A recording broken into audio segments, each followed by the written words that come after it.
Hi Libra, this is Jav. Welcome po sa ating channel. Gamitin ang reading na ito bilang gabay lamang. Kung naka-resonate kayo, comment down. Kung hindi kayo naka-resonate, ibigay niyo po sa iba kasi general reading po ito. This is for you, Libra.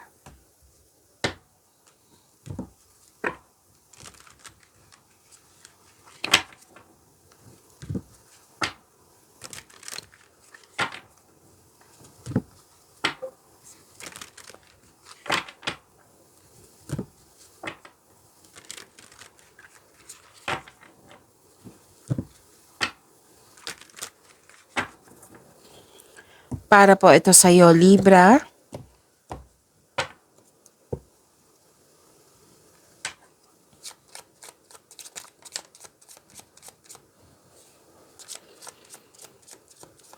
Maraming salamat po sa inyong patuloy na suporta at maraming salamat din po sa mga hindi nag-skip ng ads. Maraming salamat din po sa mga nag-donate.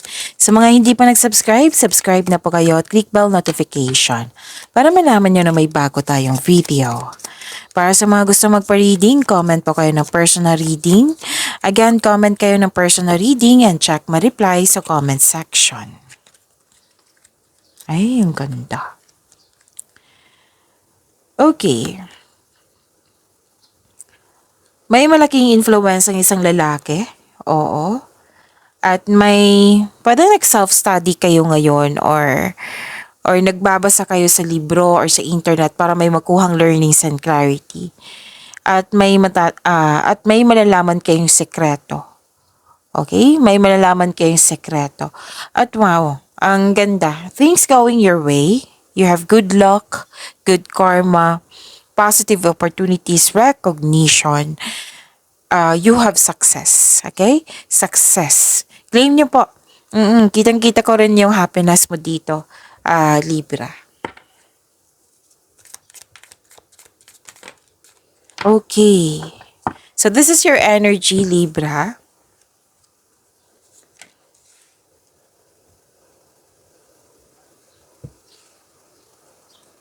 Kung may napansin kayo na repeating message, meaning to say, pinupush ng cards nyo yan. Like for example, nanood kayo sa isang video reading natin at dito rin. At may napansin kayo na repeating message, yan po yung pinupush ng cards nyo na kailangan nyo bigyan ng atensyon, solusyon at aksyon kung maaari po. So na yung energy ni Libra. By the way, Libra, bago ko makalimutan, meron po kayong love reading mamaya after ni Capricorn.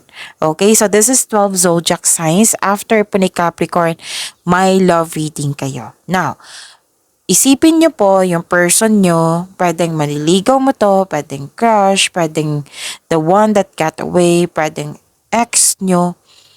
Basta may nagkaroon kayo ng connection. Connection man to sa nakaraan or ngayon. Para makuha ko yung energy niya. So, malalaman mo po kung ano yung next action niya, ano yung gusto niya sabihin sa iyo, kamusta yung feelings niya, ano yung future alignment mo, kung ano pa yung mga dapat mong malaman. Okay, so isipin niyo po siya and see you po mamaya after ni Capricorn. Okay?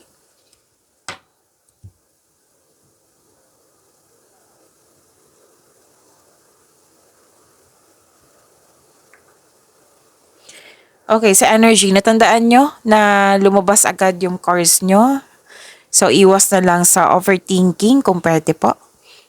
Sana'y kung nag-overthink na kayo ngayon, nag-overanalyze, kailangan nyo ma-overcome yan, okay? Kasi nakakapagod yan, nakakadrain yan ng energy, kung pwede po. Nagkaroon ng conflict, argument, or challenge. Oo, may pagkawala, paninirang puri, or panlolokong magaganap. Mag-iingat lang po sa response. Okay? Mag-iingat lang po sa mga sinasabi at ginagawa. Baka may nag-provoke sa'yo dyan, tapos nag-response kayo na mas lalong uminit. Okay? So, this card tells you na ang pagtatalo or pag-aaway sa isang connection sa isang tao ay natural element of all relationship. Dito mo rin makilala yung sarili mo, kung paano ka mag-handle ng ganitong sitwasyon, at dito mo rin malalaman kung right time na bang mag-walk away. Walk away or put limitation, pwede. Addressing hurt feelings. often leads to improved communication. So, kailangan nyo mag-usap kung pwede po. I-address nyo po at ayusin nyo. Oo, gawa kayo ng adjustment para magkasundo kayo kung pwede po. Okay? May nakita ko dito may nang iwan, may separation or space ito. Nagkaroon ng argument. Oo. So, kung gusto nyo magkaroon ng peaceful resolution, kailangan makinig siya kung nagsasalita ka, makinig siya kung nagsasalita kayo. Kasi nakita ko dito na some of you, nagsasalita kayo both. Sabay-sabay. So, posibilidad talaga na isa sa inyo hindi nakikinig kasi kayong dalawa nagsasalita. So, kailangan bigayan. Kung gusto nyo magkaayos kayo, so dapat cooperate talaga kayong dalawa. Ang sabi ng card dito, may matutunan kayo sa conversation, lalo na sa sitwasyon na ito. Masya-challenge ka nito kung paano ka mag-handle ng ganitong sitwasyon. In a good way ba? Or sa paraan mo? Okay? Sa paraan mo na gusto mo. So, sabi ng card dito, ingat talaga sa pag-response. Sa response. Kung pwede po. Pero kung itong taong ito, kung parati siyang naghahanap ng gulo or rason, same reason pa rin. Baka kailangan po ninyong mag-decide na. So remember, this is gabay, your gabay. So at the end of the day, kayo po ang mag-decide niyan kasi buhay niyo po iyan. Okay? Ang sabi lang kasi ng card dito na may toxicity na kailangan nyo maayos. Yung unang sinabi ng card nyo is mag-usap. Pero kung parati na lang, baka kailangan na. Kailangan nyo nang mag-decide.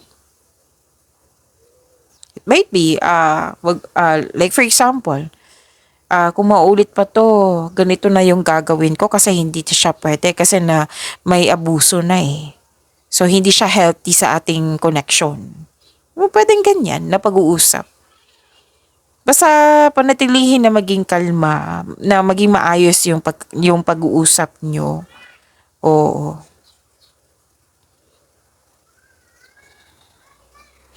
Okay, so, kasi you want growth dito. Some of you nasabi na paulit-ulit na lang. Paano kami magkakaroon ng growth nito?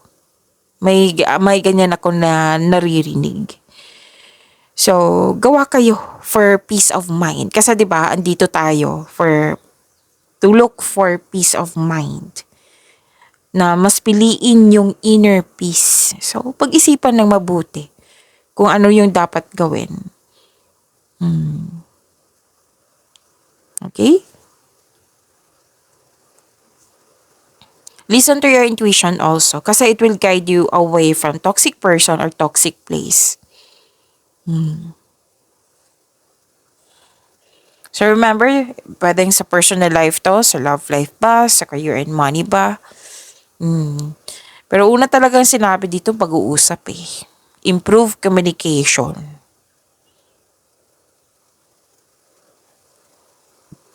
And by the way, this is a repeating message. So, kunin na natin yung angel number. Kanina kay Gemini is 4-4. Sa'yo, 5-5. Oo, so ang galing 'di ba? So, thank you po.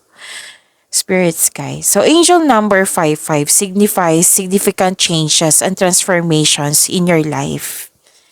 Oo. It's a message from your angels to embrace new beginnings and release old patterns that no longer serves you. So, old patterns, yung paulit-ulit na lang na nangyari. Yung sabi ko kanina, 'di ba? Yung bigyan nyo ng solusyon, yung paulit-ulit na lang nangyari. Bigyan mo na ng desisyon para hindi na siya maulit. Okay? So this number encourages you to trust that these changes will lead to positive growth and a more fulfilling life. So itong pagbabago na ito, kailangan yung embrace sana.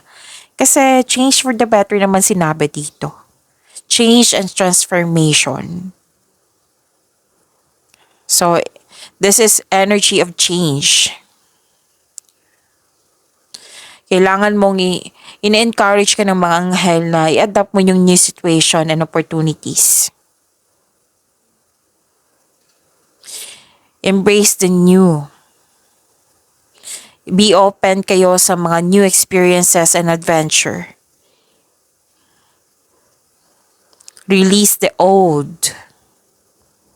Yung mga limiting beliefs, negative patterns, and anything that is holding you back. And trust your intuition. Intuition also.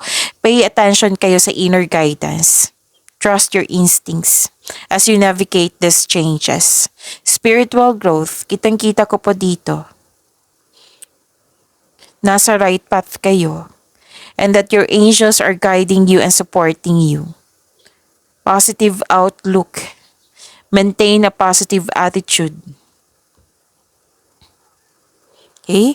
So, positive outcomes to ha. And mas marami kang magkakaroon ng more abundance in life.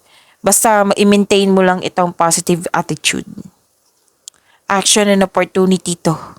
So angel number 55 is a call to action. It encourages you to seize opportunities and move forward with confidence.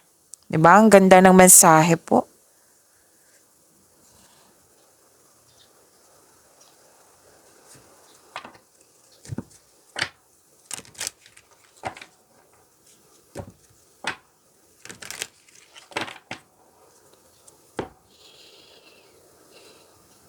May competition, rivalry ako nakikita dito. Parang selos, inggit to. Mag-ingat din kasi may nakita kong posibleng may mapanilang na tao na malapit sa iyo. Malalaman mo to kung matuto kang makinig sa iyong intuition. May intense na pangyayari or di kaya may ganap na away dahil sa hindi pagsasang-ayon ng pamilya or grupo ng tao. Nakikita ko dito na magpapatayo ka ng bahay or structure. So may annoying delays or may pangyayaring hindi mo control. So this card asks you to slow down and pay attention to its details. Focus on one thing at a time.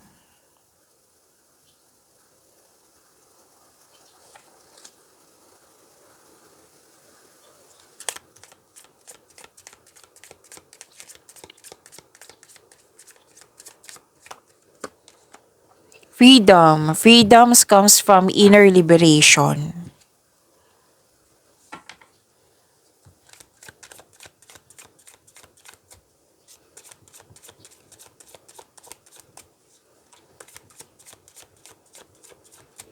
Career and money ni Libra.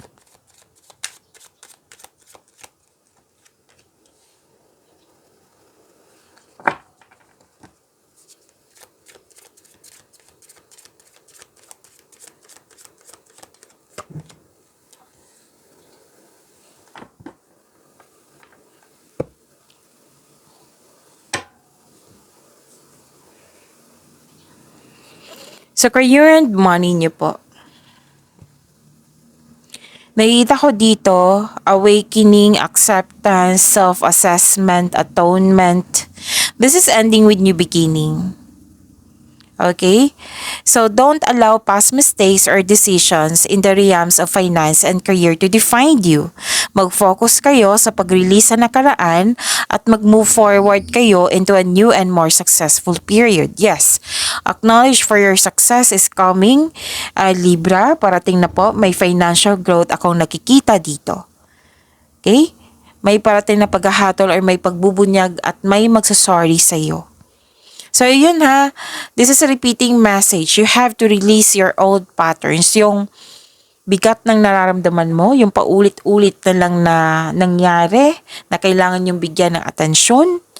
Yung bit-bit mo yung mga nangyari sa nakaraan na hindi ka pa naka-let go. Yan. Kailangan mong pakawalan yan. Okay? Tapos, kung may concern kayo sa isang tao, sabi ng card dito, accept your mistakes as well sa person na ito. So you can successfully let the past go.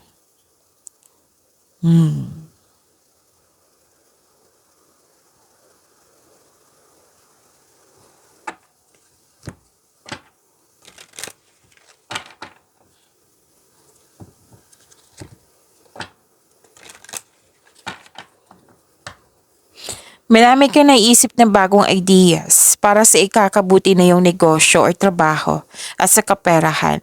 Actually, ideas is blessings from the universe.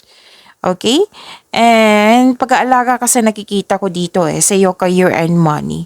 So, marami kang ideas na bibigyan mo siya ng aksyon. Oo, para sa ikakaunlad mo. Para sa ikakaunlad ng iyong career and money. Pag-aalaga nakikita ko dito Pag-aalaga sa inyong naipon, sa inyong career at money.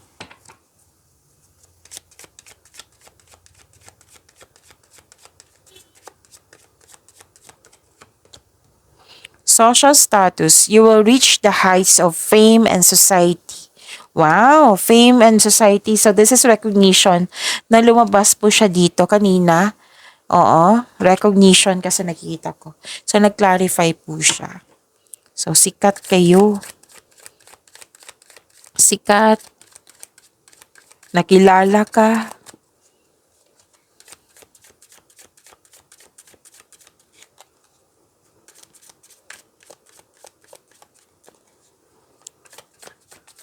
Love life, self-love, partnership, and romance ni Libra.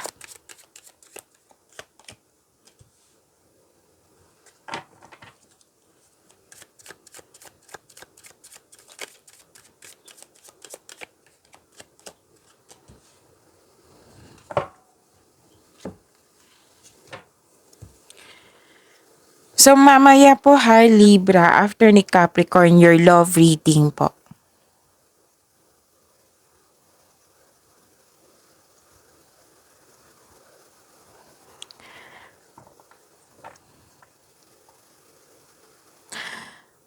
Okay, para sa mga relasyon, isa sa inyo may lihim or nagsisinungaling. So this card asks you na ngayon ng oras para mag-usap kayo, maging tapat at bukas at makipag-usap ng malinaw sa loob ng inyong relasyon. Para sa mga single, maaring may tao dyan na hindi tapat sa'yo pero patuloy ka pa rin sinusuyo. So may nakita kasi ako sinungaling dito, nagbabackstop, hindi totoo. Oo. So, mag-ingat na lang po. Okay? Pwede din gumagawa kayo ng plano. Single ka man, may relasyon sa buhay mag-asawa. Gumagawa kayo ng plano dito. Plano, it might be project to. Plano sa bakasyon. Pwede.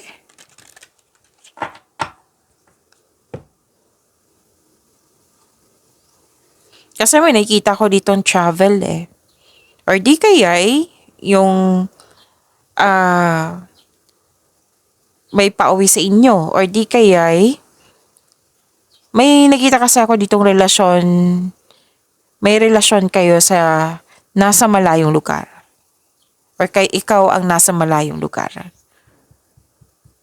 abroad, long distance. Okay. May ilan sa inyo kakapasok lang ng relasyon. Ang ilan sa inyo, yung sabi ko kanina na nagplano travel for a romantic trip. So, gagawa kayo ng malaking desisyon dito. So, sabi ng card dito, listen to your intuition and it will guide you sa isang malaking desisyon. Ang iyong buhay ay patuloy na yumayabong kapag marunong ka na kapag sinunod mo yung spiritual path and explore new direction. May ambisyon, idea ang gustong gawin. Kitang-kita ko po dito. So, puro plano nakikita ko dito sa dalawang card na ito, Libra. So, gawa kayo ng plano para sa hinaharap. Mag-ingat lang po sa pagiging mainipin. At nakikita ko naman dito yung suporta sa isang tao. Pwedeng partner nyo to na very supportive sa iyo. And may exciting naganap dito. So yun nga, yung niremind ng card nyo dito na kailangan nyo mag-ingat kasi na some of you nainip dito